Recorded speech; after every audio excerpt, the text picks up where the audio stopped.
Hey guys, welcome to Be the Hero. I'm Robin. I'm Gabby. And today we're going to do a quick day 2 recap of Best Life Blueprint.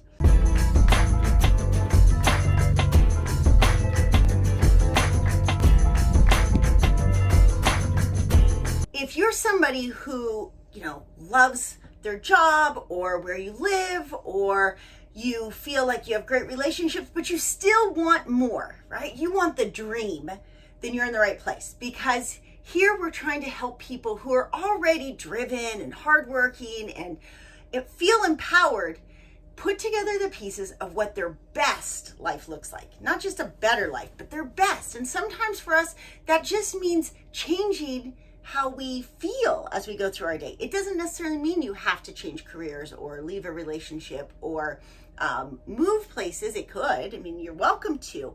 But what we're trying to do is help you understand that you are absolutely allowed to have it all. You have to do it one step at a time, but you are allowed to have it all. You're allowed to have abundance of health, to feel really good about the career you're doing or the purpose you're living, even if you're just a stay-at-home mom like I was for so long, just to feel good in owning whatever role you're choosing to live at that present moment.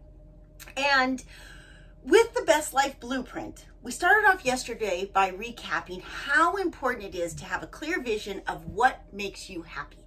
And it's not so much about monetary or material success, it's about the emotional frequency that you're chasing. How do you want your life to make you feel? And so I used an example of my day yesterday. Was I woke up and I meditated in the morning, and then went for a run with my husband, and then I threw 4 briskets on the smoker to get them started, and then I walked into my kids' RV and yada, yada, yada. It was a perfect day. But that's not every day is not a perfect day like that for me. Some days, 2 days ago, we woke up in the forest and we went mountain biking, and then the storm came through, and so we had to flee our campsite, and then we went for this great hike.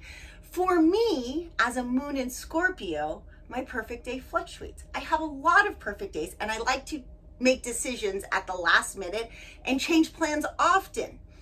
What I see happening, what we're talking about today in day 2, is that people are really good at accumulating data, but they're not integrating it into their best life. We're really good at saying, I'm an Enneagram 8, I'm a ENTJ, I'm a moon in Scorpio. If you're following this channel, you probably love learning all this information about yourself, what your North Node is, but you're not necessarily integrating it into changing or being the person you want to be. Yeah. So the big thing is that all of these different archetyping systems, they are built as tools, not as identifications. They're tools. And you have to start by first realizing that shift. There's a shift that has to happen in your brain. And so let's shift right now into this mode and start realizing that, hey, cool, you have a whole toolbox. Because you're here to listen to this channel, there's a good chance you already know what's inside your toolbox. Now, it's important to pick up the tool and start using it. So from day 1 of knowing that you've got this blueprint, okay, cool. Here's the sketch of what my dream life looks like. Here's the view specifically. Specifically, when you're making a blueprint, it's about knowing how you're gonna feel when you're looking out the window of that house you've built. How are you gonna feel in your dream life, in your best life? What components are making you feel that way? Is it because you are somewhere in the world? Is it because you have a certain time freedom in your day-to-day life? Is it because you are doing a certain thing for your work? Is it because you're earning a certain amount of money in your work? Is it because you get to spend time with your kids or with your partner, with your friends or your community? What is making you feel that way looking out the view? Now, you're going to go through your life and you are inevitably going to run into roadblock after roadblock after roadblock. Why? Because your brain is setting you up for failure. Your brain is wired with a negativity bias, and the more you think and feel a certain way, the more likely you are to continue to think and feel that way. And each of us have our own version of addiction to negativity, our addiction to suffering, and this is called your Enneagram. So if you're on this channel and you know your Enneagram, granted this channel is a little bit more about astrology nowadays, but we still have a lot of popular videos all about the Enneagram.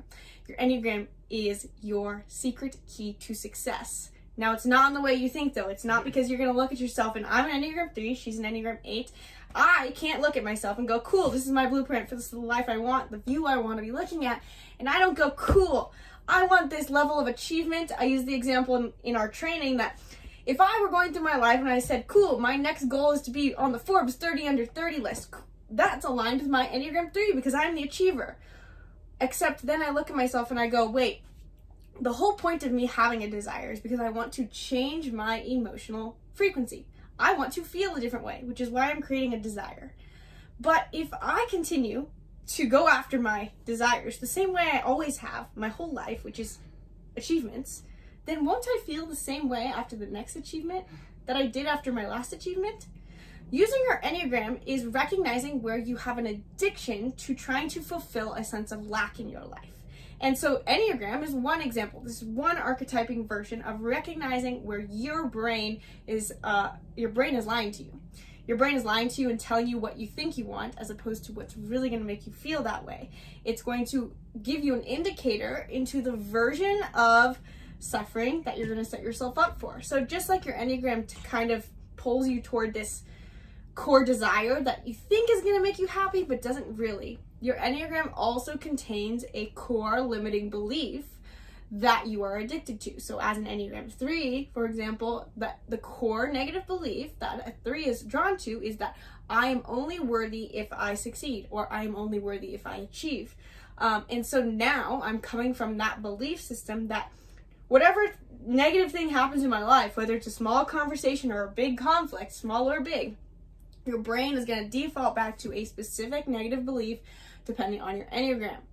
But day 2 recap is all about realizing that your brain is lying to you. Even your astrology south node, it's lying to you. Your cognitive functions are a different version of a tool. They're not lying to you per se, but your own negative beliefs that we are identifying with as I am this person who feels this way, and I am this person who has this version of a negative belief.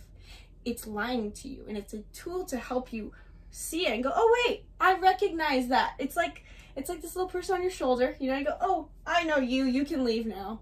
I don't need you anymore because I am capable of making my own decisions in life. Your Enneagram is a defense mechanism. They're to protect you, but you don't really need that anymore. You're a grown adult. You can handle it. Now's the time for you to step into the higher version of yourself to make your dream life happen and not keep living in this bodyguard version of your childish self. So today's assignment is to ask yourself first, did I write my assignment from yesterday? Because if you didn't do your assignment from yesterday, then you definitely need coaching. We need to sit down and write it together so that you are held accountable. Or maybe you ask yourself, maybe you just don't really want it yet. And that's totally okay too. That's normal. A lot of people just are not ready to step into their highest self yet. But if you did do it, then I want you to ask yourself, how can I use my Enneagram in growth? And if you know the chakras, how can I balance all the chakras?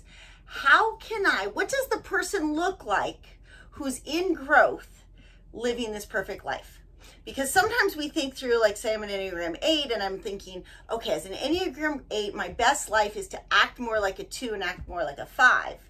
No, don't do that. Instead think, what do I really want? What makes me passionate? What makes me excited to get up? And then ask myself, now how can I apply aspects of a 2 or a 5 in my perfect life? How can I use this growth tool instead of controlling? How can I go into it with compassion? And Gabby talked about it yesterday, that a lot of times it's a root chakra blockage, that we fear that if we, like, I'll use myself. At first, I used to have so much, I had to grip so tight to control because I'd be scared that what if it's not done my way? My way is going to be the best way. It's got to be done my way. Or if I don't control this thing, if I don't control how my husband spends every dollar when he goes out to the grocery store, we're going to just run out of money. Like, those are weird thoughts that I'd catch in my subconscious. I'm like, oh my gosh.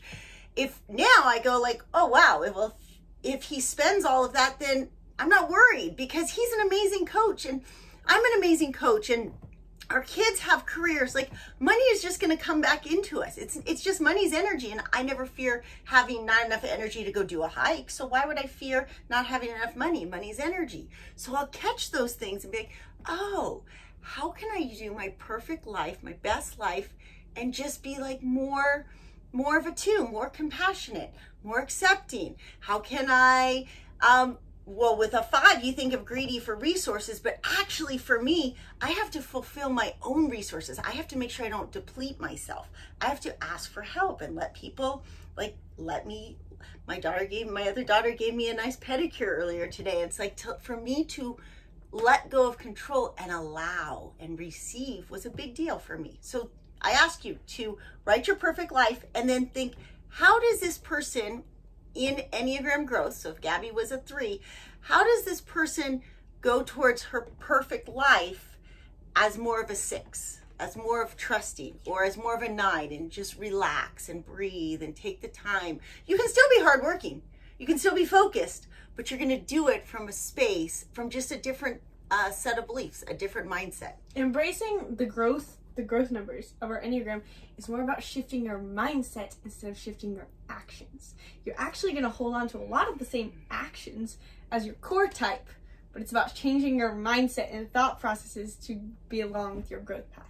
Now, the cool part is, I'm here saying that, oh, your Enneagram is your addiction to suffering and your brain's lying to you. But the thing is, also in all these archetype systems, you have a bunch of hidden superpowers. You are the hero of your story, and you becoming that hero of your story also has to do with you embracing your specific superpowers. Now, the cool thing is there's like a blueprint for it. There's not like you have to have this guessing game of like, I wonder if I'm good at this, or I wonder if I'm bad at that. Your superpowers are kind of wired into you. And sure, if you keep listening to this YouTube channel, we share all the different, your chakras, what each chakra helps you to do in life, and what your different Mercury sign helps you to do, what your North Node does. But the thing is, we can do it with you a whole lot faster. I have a Know Your Soul 5-day coaching program where I help you go through every aspect of your different archetypes to help you embody all of the gifts and talents that you can use to overcome the roadblocks that are inevitably going to stand in your way. The roadblocks that we have in our life, a lot of times you might notice that you hit the same ones over and over again. It's not like you're hitting this roadblock here, and then you get on the 15, and then you have to reach this roadblock, and then you get on the 80. It's actually like you're repeating the same roundabout. And the key to getting out of that roundabout is by learning which superpowers are going to get you off of that exit of the roundabout. And we can help you do that in our Know Your Soul coaching program. Our Know Your Soul coaching program is also part of our greater Be the Hero signature coaching program. And so when you sign up for either Know Your Soul coaching program with me, or you listen to yesterday and you feel like you need to get more clarity around what your blueprint is, and you want to join Architect Your Dream Life with Robin, whichever point you decide to start with us with, if you decide to keep going and commit to the full Be the Hero signature program, we will prorate the rest of the program for you so that you can get started somewhere with what you need to get motivated and get the next step accomplished. So if you are someone who, well, you know where you want to be in life, but you don't quite understand what things are getting in your way and what things are holding you back and keeping you repeating the same roundabout cycle, then Know Your Soul is the best place for you to start. It definitely is great because it's going to give you traction. It's going to let you have a foundation big. Oh, okay, Gabby told me I need to play off of my TE and I strength, and I need to use my Mercury in Cancer to show up more conversational. Whatever the thing is for you, it's really valuable to have that momentum to carry you forward. Like if you can figure it out on your own, but there's a good chance it's going to take you months and months to really see. Plus we have a tendency to not see our own blind spots. We tend to repeat our story. And like I said yesterday, your story ends up being your justification. And noticing that if you keep saying the same thing, if next time you're in a conversation, if you're like making the same excuse or justifying why you can't, then there's a really good chance that you need a coach who's going to get you on track, help you gain that traction that you need so that you can not just move towards your best life, so that you can move exponentially fast towards your best life blueprint. Okay. So in summary, make sure you did yesterday's assignment of getting super, super clear about what your perfect day is. Today's assignment is to notice what is the dialogue that you're telling yourself of why you can't have it. How are you justifying it? And when you look at what it is you really want, how can you use your Enneagram growth numbers to embrace the mindsets of those growth numbers to help you get to where you want to go to get to that dream life? Yeah, and I wanted to add one more thing just to understand when we do coaching, it's not exactly all just like this. One of our biggest gifts is our ability to guide meditations, and also for guided breath work. Breath work is hard. We're going to talk about that more for day 4. But first, most people are so caught up in the logical brain, in the data-driven brain, that they think they're feeling. They think they're breathing. Almost every single time I have a session with somebody for the first time, they're like, oh my goodness, I had no idea. I had no idea I was feeling this. I had no idea my body could feel, especially after a 5-10 minute breath work. If you've never done breath work, like, I had no idea I was holding so much emotion in my gut, or I had no idea that I was holding anger for something that happened so long ago. And so while we are really good at presenting to you all the information and the factual, a lot of times I just want to encourage people to just show up with an open heart space and literally let me cancer you. Let me use my skill set in my skill of being a Cancer in many houses. Let's see, Mercury, Sun. I think I have 4 placements in Cancer. To nurture this element of finding out who you really are outside of the logical, data-driven brain. And there's a lot of magic that can happen for you when you sit in that space and you just open up your heart and try to tap into that heart coherence. It activates the third eye and will probably give you answers that you just did not realize that were inside of you. Okay, so another way to look at it, that it's not just about push, it's not always force. A lot of it's just allowing yourself to receive and allowing yourself to be nurtured by people who really care about you and want to see you succeed. All right. Thank you guys for joining us for this day 2 recap. We will be back with you tomorrow for day 3. Namaste. Namaste.